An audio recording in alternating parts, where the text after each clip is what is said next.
Warning: the views and opinions expressed in this program are our own and/or those of our guests. They do not necessarily reflect the views or positions of our employers. Viewers' discretion is advised. So far, since I've started working with Ray, I've done cash flow since January on 42 deals. Wow. But that's something we've been talking about since day one. All the secrets get revealed here on the BDO Show. All the secrets. What's your secret in getting a borrower to respond and getting checklists checked off and that file moved to the next stage?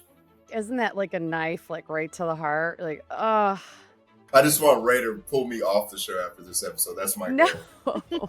So that was strategic as well. And that's important if you're listening to the show or those that are listening. We ready. Who ready? We ready. Who ready? Who? We ready. Who? Who ready? Who? We ready. Who ready? We ready. I can never remember the opening. It's This is usually when I get a little snack. I take a snack break. I didn't know that you did this every time. I thought it was pre-recorded, so No. this is impressive. And Yeah. I have to do it with the most annoying people on the universe who make fun of me the whole time, so it sucks. Yeah, you only got one today, so this should be easy. Let it be known, these guys are tough to work with. Okay. Hey everyone, welcome back to the BDO Show, a podcast for passionate BDOs wanting to level up their game with advice and stories from battle-tested BDOs. I'm your co-host, Emily. I'm here with my fellow co-host, Chris Hackney, and our special guest today, Cora Robinson. Yay, Cora! The real Ray Drew. The real Ray Drew. We got the brains behind the operation. We got Cora on. That's all we need. I'm just hiding behind him. Yes. No, you're shining behind Thank him. you. At the beginning of each episode, we are always going to remind you to like, subscribe, smash the like button, and go ahead and send your topics and suggestions over to the BDO Show at artofsba.com. And don't forget to check out our whole family of shows, SBA Today, which airs live every week on LinkedIn, as well as our flagship program, the Art of SBA Lending Podcast. BDOs. Have you ever had a borrower bring in like a brother-in-law to do their life insurance? Doesn't end well, does it? We've all been there. When you require life insurance on your SBA loan, it's critical that you bring in a company that specializes in getting these policies in place for the SBA loans. The last thing you want is for life insurance to be the holdup. We all know that's a rookie mistake. SBA Protection Quick Close Life Insurance is the fastest, easiest way to secure the insurance protection that your borrower needs for their SBA loan. Their process is simple, hassle-free, and only takes a few minutes of your borrower's time. No lengthy paperwork, no complicated forms. They even have programs that don't require labs or doctor records for approval. And best of all, you will have the collateral assignment back in less than 24 hours. It's a no-brainer. Go to sbaprotection.com for more information or email Adam Bergen at adam@sbaprotection.com. Cora, welcome. Thank you so much for joining us today. We love having guests on. It looks nice where you are. Where are you located? I'm in Somerville, South Carolina. What's Somerville known for? Give us a fun fact.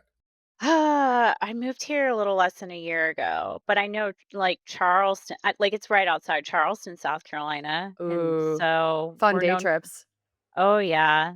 Ghost tours. I love the ghost tours, the food. There's a lot of history, art culture here, restaurants, all the goods. So today's episode is a fun one. We specifically have Cora here, who is the eyes and the brains and the operation. What did you call her, Chris? The brains behind the operation. The brains behind the operation. We are calling this episode Ray Drew. The Real Ray Drew. Cora Robinson, everybody. And then we're also going to talk about some career progression and how basically just how she broke into the role. So Cora, why don't you go ahead and introduce yourself? Yeah. So my name's Cora Robinson, and I started in SBA in 2014 as an office manager. Worked my way up, eventually became an SBA lender, worked at a prior bank for 4 years as a lender, and then Ray Drew reached out to me, asked if I wanted to come home because him and I used to work together at ReadyCap, and I said yes. So I took this position at Truliant. I am an SBA loan specialist, and I work with Ray on every single loan that he does. So You were a it's lender been fun. before, Cora, so you've already done lending? I did lending at Synovus for a little over 4 years. 4 years? But Okay. Yeah. So I was a lender, but not, I guess, what you guys would consider a BDO. Okay, so you were a lender, but you were specializing in SBA? Hmm. Yeah. Oh, wonderful. Okay. And Yeah. how did you meet Ray So at ReadyCap? so Ray and I worked together at ReadyCap. I basically it's like a career progression. I started out as an office manager. I had no idea about SBA, and I was just looking for a job out of college. And so I got a job managing an office for an SBA shop. Had no idea what SBA was, did that for a year, and then had an opportunity to move closer to family, Wilmington, North Carolina, and be an assistant. And so I took that position and I worked as an assistant to a high producing BDO. That was not Ray Drew, right? You said high producing, so not Ray. Okay, got it. Not Carry on. Ray. Can I give Okay. like a shout out? No, you can, but I just wanted to clarify you worked for a Yes. high producing BDO, which was not Ray Drew. Okay, got It it. was not Carry on. Ray Drew. Okay. So, his name is Charles Evans, and he was my first BDO that I ever worked for, and he had to teach me how to read a personal financial statement, look at a credit report. I mean, just the basics of basics. And I learned everything from him, and then eventually I got laid off. That's actually what happened. I was laid off. Oh, I Okay. know. So like it happens. It happens to the best of us. It does, and I think it's a humbling experience, so it was good. But I got laid off. We got acquired by another bank. Production went down. We didn't need assistance. So I got laid off and I was like, should I stay in SBA or like now's the time? Should I go into something else? And then got a call from a loan closer who was like, hey, we need assistance for our shop. And then got a job working at ReadyCap. And I was working underneath Ray Drew at the time, and I was working for 3 or 4 other lenders as well. So you were a BDA for four lenders at one time? Mhm. Yeah. Oh, that's awesome. How did you manage your day? It's, people think being a BDO, you have to be very structured, which I guess you do, but being a BDA for multiple lenders, walk us through are you a very organized person? How do you organize your day? And how do you work with four different people at one time? Well, Ray was really good at bribing me, so that always helped prioritize. I'm just kidding. What time? No, give us the secrets. Give us So basically it would ebb and flow. Like sometimes I could help my BDOs literally just get pre-screen checklists out. Like from the very beginning, they'd be like, "Hey, I have a lead. Can you send a pre-screen checklist?" And I would send it out. I would get the pre-screen checklist items in, and then I would let them know that it's ready. And then if I got too busy, I would say, "Hey guys, I can't do the pre-screen checklist right now. Just doing credit checklist." And so then I would kind of backpedal if it was too busy and I was at capacity. But the key to that role is you have to be at your desk from like 9 or 8 to 5. I would take a lunch break and go work out, and they all knew that was like my workout time. And you're just super, super responsive. You have to be. And but I was just really organized, checklist after checklist. The BDOs are messy. Like BDOs are Generally, they notorious. are. Generally, yeah, Yes. the file structures are not the strength of a BDO. There's this guy, Alan Peterson, that I know. I think he's on the show. And yeah, great salesperson, front end, but organization it's a struggle for most. Yeah, and I think if you're organized, if you have the capacity to be good at sales and organized and smart, like with like credit and things like that, you're going to be a really good BDO. I'm working on the sales part. Okay, the secret to being a BDA is obviously getting the checklist and getting the documents and moving file movement, right? A successful BDA is moving a file along quickly. But that requires responsiveness from not only your BDO, which they should be, but the borrowers. I still struggle with that. What's your secret in getting a borrower to respond and getting checklists checked off in that file move to the next stage? Every time they send you an item, even if it's just one item, you send them a new checklist and update the checklist, and it motivates them. Do you ever write anything in there like, "Yay, another item off. Here's 10 more." Like, Is that what you do to Violet? That's what you do. Here's a yeah. treat. Here's a treat. Treat, treat, treat. I say like, thanks so much for sending it over, and here's the updated checklist, and then that's pretty. And then like I'll do specifics like, hey, your PFS, I couldn't mark it as complete, and here's why.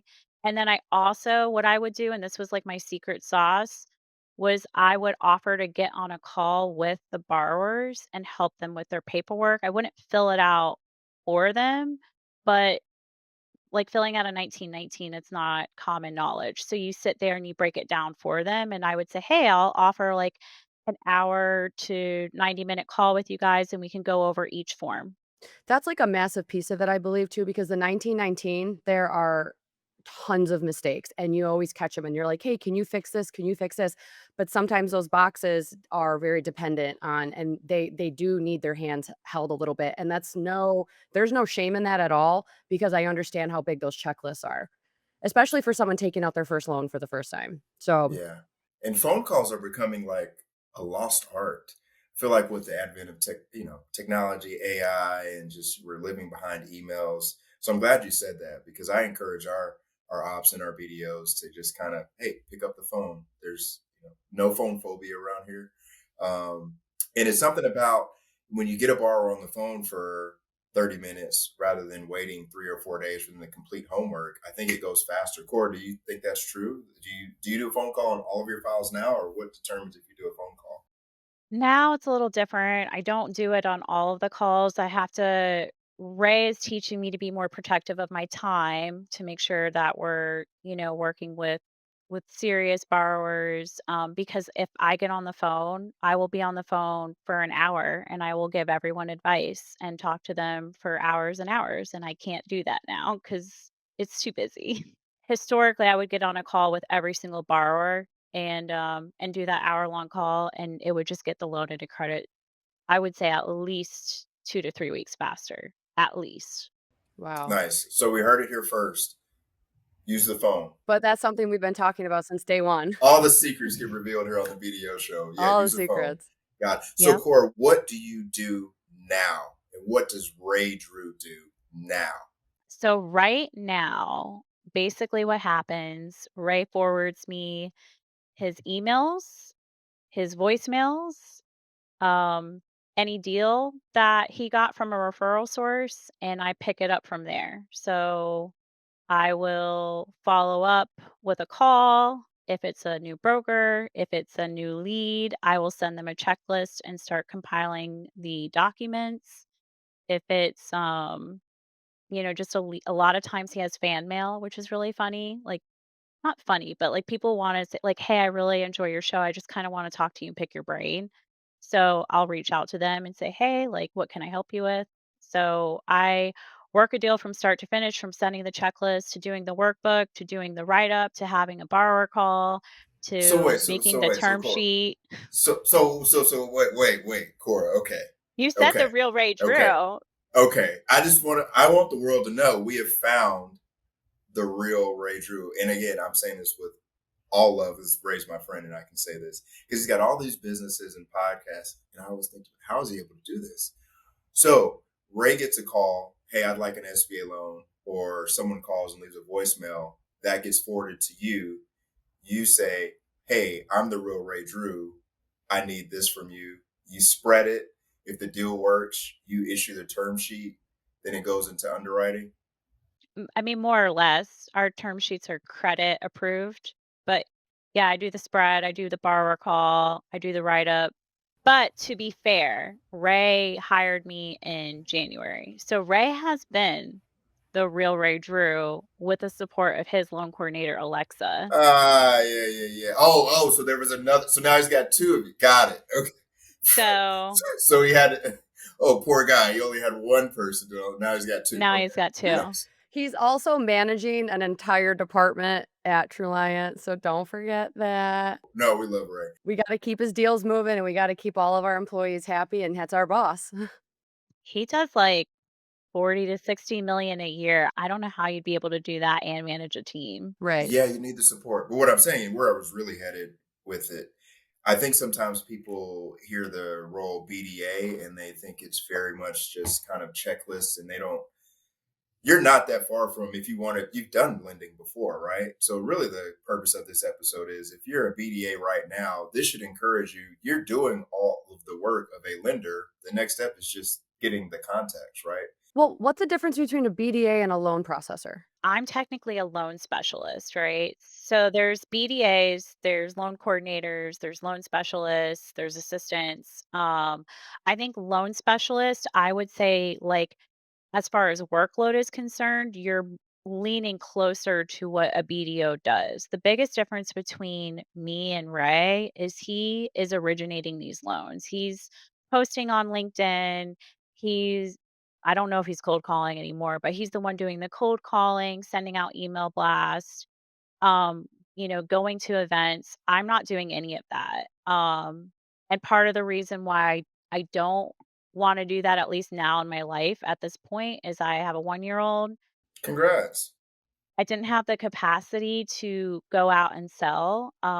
It's not my personality, at least not right now. Right now, I'm in, my little baby moon era where I just love being home with my child and my husband. So for me, I'd rather be sitting there crunching numbers, jumping on calls, and being home. So it's a hybrid between a BDA and a BDO, a loan specialist. Does that answer the question? Yeah. You wake up, you start your job. What does your day-to-day look like every day?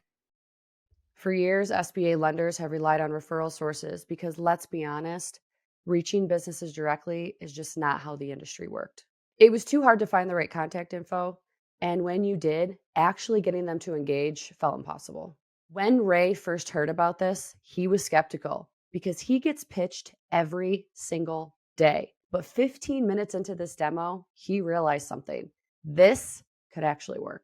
Resquared lets you reach local business owners at scale in a way that actually works. Ray's been using it for a few months now, and not only is it effective, but it's kind of fun. In just a few minutes a week, he's sending targeted messages to small business owners and getting real conversations started. Like the childcare owner he connected with that was looking to buy their second location with an SBA loan. If you ever considered connecting with small business owners and didn't have the right tool to do it, this is it. Resquared is offering a discount just for BDO Show listeners. So go ahead and schedule your demo today, and we'll leave a link in the show notes for you below. So every day I check my email and I look at my pipeline. Like, I even wrote this down. I generally have about 30 to 40 leads in my pipeline. And I usually have anywhere from 20 to potentially 30 deals I'm looking at and actually running cash flow on. I know. Talk to Ray. Ray gets these deals coming in. I'm just spreading them. And We need then we need two of you. it's brutal.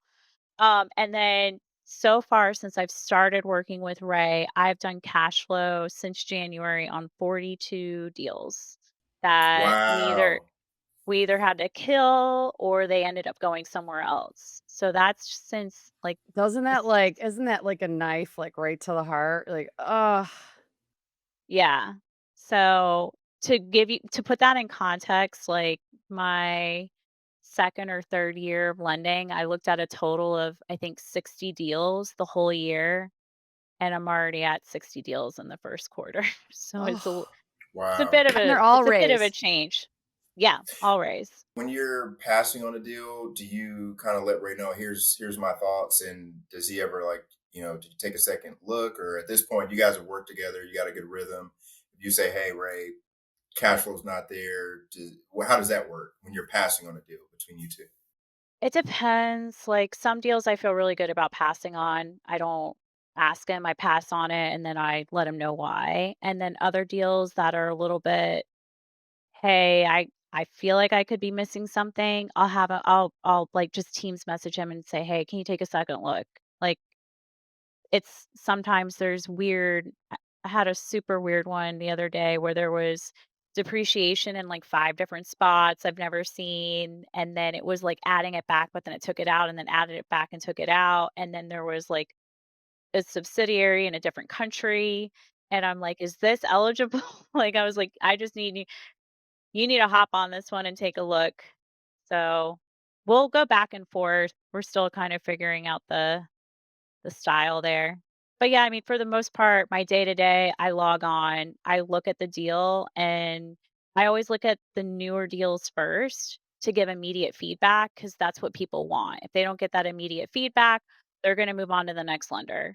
So I kind of prioritize my day according to where I left the day prior and what's in my inbox, what, package is most complete that I can actually give solid feedback on. But either way, every single customer by the end of the day or the beginning of the day knows where they stand with me. Like, hey, thanks so much for sending this over, but I still need this, this, and this before I can give you feedback. Like, what parts of this process and your job role do you think you spend the most time on? Probably writing out my list of questions and like doing my analysis. And then the second item would probably be just tracking. Tracking the leads takes a really long time. Um, I'm getting more efficient at it, but it does take a while to make the effort to track everything that's going on. But it's really useful because you know that you're never leaving a customer hanging, like wondering where they are because you know that you responded to them. Now, the questions you're writing out, because I know on the underwriters have questions too. Are these kind of questions that you're getting out of the way for the underwriters or answering like up front before you know you have to kill the deal? These don't have anything to do with underwriting, right? I mean, I would consider it a borrower call. I I was at my last position, we were the end all be all to eligibility. So we were signing off on these credit memos for eligibility, and we knew eligibility and credit just as well as the underwriters. Never not claiming to be an underwriter, they're very talented. So for me, like the last place I worked, if you pre-screened a deal and you didn't have the answer to the question during a pre-screen, they would kill the deal right then and there. I mean, they'll still do that now, but you need to know the answers. So a lot of times I'm getting like, I don't know, like obviously you need to understand licensing involved if there's a business acquisition and there's a license involved. But I'm getting questions to like, okay, like who are your suppliers? Like what's your cash cycle like? How much are you planning to pay yourself? Are you having to replace anybody? Like just general questions to finish cash flow and do a decent write up. So I think it's helping the underwriters. Oh, for sure. I hope. No, Core, that's good. So everyone's got a different career path and life path, and you've got different obligations and things that you're passionate about. But I guess in general, for those that are kind of front end, whether it's loan support specialist, BDA, processor, what considerations would you make as far as when it's time to move into a BDO role? Like, what would you think about as far as, hey, I'm ready to be a BDO now? What would you bring into your thought process to make that decision? Yeah. So when I was a BDA and I wanted to be a BDO, I thought it was going to be really easy. I was like, I'm already doing 90% of the work and I'm not getting paid like a BDO. I should be a BDO. And that's when I decided to like go off and be like a junior BDO. And then reality hit. And it was a very humbling experience because deals don't just fall in your lap. And I realized you actually have to hunt and look for deals. And that's when I realized I don't have it in me to be a BDO. I was cold calling, I was door knocking, like locally. I was going from door to door of commercial real estate brokerages and business brokers, For you. Good for you. bringing cookies. Like I brought cookies and a flyer Oh, and that's a so sweet. card, like Did you everything. make the cookies like I home did. baked? I'm a You really look good you baker. look like you. I knew it. I knew it. Yeah. Yeah. I made Like chocolate cookies, chip. Like chocolate chip. I mean, oh like I can do man, I really like enjoy a like a pumpkin chocolate chip, in the what? fall. Meow, meow, Ooh, meow, Ooh. meow, meow. so Pumpkin good. chocolate. That I don't sounds remember. so good. I think I made chocolate chip and like sugar cookies or something, and I put them in little Christmas bags and brought them, and it was so hard and embarrassing Oh, because no. it was like constant, just like shutting the door. I felt like a solicitor, and I was like, I don't know if this is. I don't know if I have it in me to do this. And so when I got a job offer to basically work at a bank where all your leads come from internal referrals, I was like, this is perfect. This is up my alley. So that right now in my life is my comfort zone. I really enjoy being spoon-fed deals. If you want to transition from being like a loan coordinator, specialist, or BDA, and you feel like you're doing a lot of the work, which is what I felt like, and then you have to actually go out and get people to send you deals, it's so much harder. Like, it takes that is the time commitment. That's probably the time commitment. It's just getting business. What was the hardest part? Was it obviously if you were going out and being proactive, you weren't afraid to do it. It just was taking longer though, because sometimes I feel people just have the fear of doing what you did. Like to me, that's the hardest part. Like, I don't want to pick up the phone. People might not answer. I don't want to visit. So you did that. What exactly was it? Just the time it took, or it was not as easy even when you made those connections? I think it's that I'm not a very patient person, and I recognize that in myself. So, I mean, obviously, like, I wouldn't wait for borrowers to send me paperwork. I would hop on a call with Just them. do it for him. I think it got really discouraging for me, um, to do that and then constantly face rejection. And so when I had an opportunity to do what I wanted to do, but not have to hunt for the deal, I jumped at it. And that's kind of what I'm doing. The real Ray Drew, that's what I'm doing right now. Like he's the star of the show. I love being in the shadows. Uh, I'm just, Not everybody I wants just, to I be just, in the front. I just want Ray to pull me off the show after this episode. That's my No. goal. It would never be the same without you. Cora, Oh what do you think the most challenging part of your job role or your day is as a loan specialist? Right now it's a confidence thing because I know what I like when I see a deal because I've been a lender. I know how much money I want to see down, what cash flow I like to see, who holds licensing, how the structure is, who's involved. Um, and so to have to adjust to raise likes and needs has been difficult because we're naturally going to look at things differently. We're going to have our own opinions on deals. So trying to see things from his perspective and also kind of still valuing my own thoughts and like what I was taught has been difficult because it makes me second guess a lot. Like, okay, how many deals have I looked on in the past 4 years that I turned down that could have gotten done somewhere else and I just didn't give it the time of day? Does that make sense? Yes. it does. That's Okay. part of it too. I mean, you've got enough volume, it seems, anyways, based on the start of the quarter. So I wouldn't second guess yourself. That's even for a BDO. A lot of them, even though they won't admit it, have some. Hey, was that the right call? Some confidence issues sometimes. Do you want to ask Chris anything? Or is there anything you're curious about as his job? Yes, I'm Emily and curious. I are dating secretly for the past 2 years. We've I thought seen there each was so other much off and on. chemistry on this Yeah, call, but yeah, yeah. But go ahead, ask your next question. Whoa, whoa, whoa. I'm always curious, like when I look at other people's resume and background and their trajectory and how it went where it went so quickly. So when looking at yours, Chris, it's like really impressive. Like you go from like, I think you were like a personal banker at one point, and then fast forward 15 years, you're like the CEO of a department. Like, how does that work? Uh, Blessings from the Lord above. But in all seriousness, well, that was serious too. But a lot of just the door was always cracked in certain phases of my life, and I walked through it and did the right things. If you like more of a concrete answer is when I was a personal banker, my the division president at my prior bank in SBA, his wife taught across the hall from my mom. So there's nepotism, right? Just like I'm a nepo baby. So that's how I got my break into SBA. They said, "Hey, do you want to work upstairs in SBA and be an underwriter?" I'm like, what is SBA? I had no clue. I just happened to be working in the right office, and he saw me, and I got the gig. And then coming down here to join the bank where I'm at now, like they had to call me a couple of times and kind of coerce me to come down here. Did that underwriting sales. I think in each stage, my goal was always to be the best in each role. whether that was underwriting the most loans, right, being the quickest to turn over files. When I got to lender, want to be in the top one or two as far as being a lender.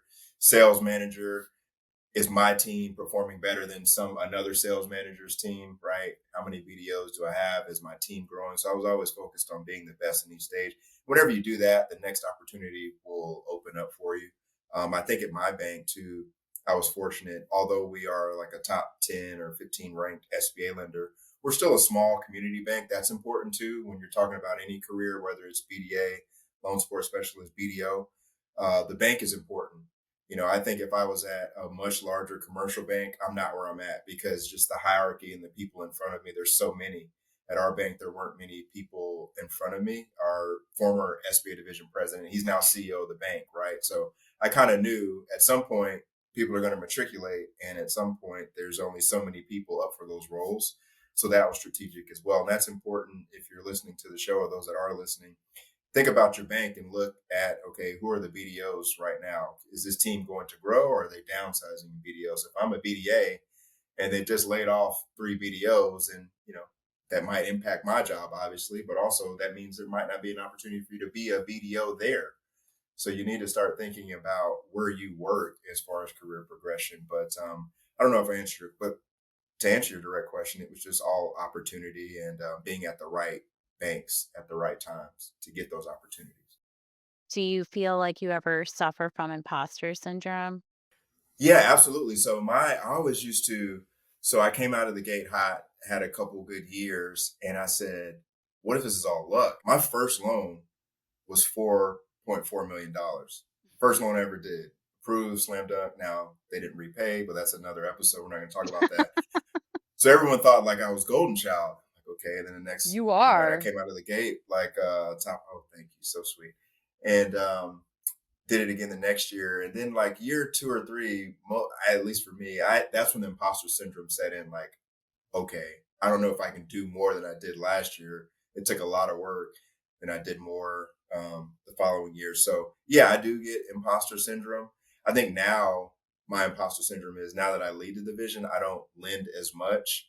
And so let's say if I had to, God forbid, go get a job elsewhere as a BDO, could I pick back up to, get to the Ray Drew levels or the whatever BDO levels? Because I do 15 to 20 deals a year. They're usually large. I'm very selective. So I'm not in it like I used to be. So the Yeah. imposter syndrome comes from, like, I'm on the BDO show. They joke with me all the time, like, why am I here? But I still understand it. I'm Why still are in it. you I here? do it enough. Yeah, why am Mhm. I here? That is imposter syndrome. But I don't know. Imposter syndrome usually means like if you're even thinking about that, then that means you're usually doing a good job. It's people that don't even have a clue or even think to question themselves or their success means you're not successful. Cora, any parting advice for anybody looking to break into this role? Yes. Read the SOP. How many times? Like I read it probably cover to cover at minimum like 3 times, and that's the new one. So, like, cover to cover. Listen to the news. I listen to a lot of podcasts, and I stay up to date with the news because It matters. it matters, and you can really get ahead of credit and, like, where their head is going if you stay up to date on current events. Sit down with your underwriters, learn how they underwrite the deals, because you wanna do the cash flow that mirrors most closely what they're gonna do. You don't want any surprises once it comes out of credit.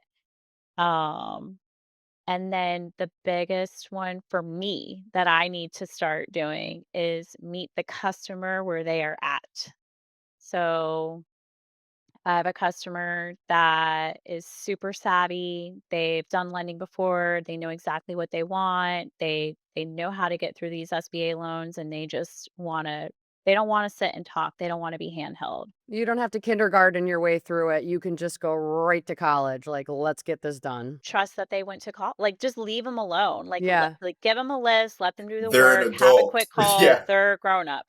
There's some that customers, like, I'm used to the mom and pop shops, they want to be handheld through the process, and that's what I'm used to. So I can't keep using like kid gloves with the more adult borrowers. I need to meet them where they're at. meet their needs. I actually love that because a lot of us, like, we get so robotic in some of our roles and we try to do the same thing every time because it works for us. But then we have to realize that not everybody processes the same, not everybody learns the same, not everybody talks the same. We've Mhm. got cultural differences all across the country. So being in tune with that, especially that you're realizing that, is amazing in it all in itself because motivation, like motivating your borrower. And if you're just going to be repetitive or you're gonna sound like you're reading a script because it makes you happy, that's not gonna get anything. It's not gonna get anybody anywhere. Mhm. Exactly. So true.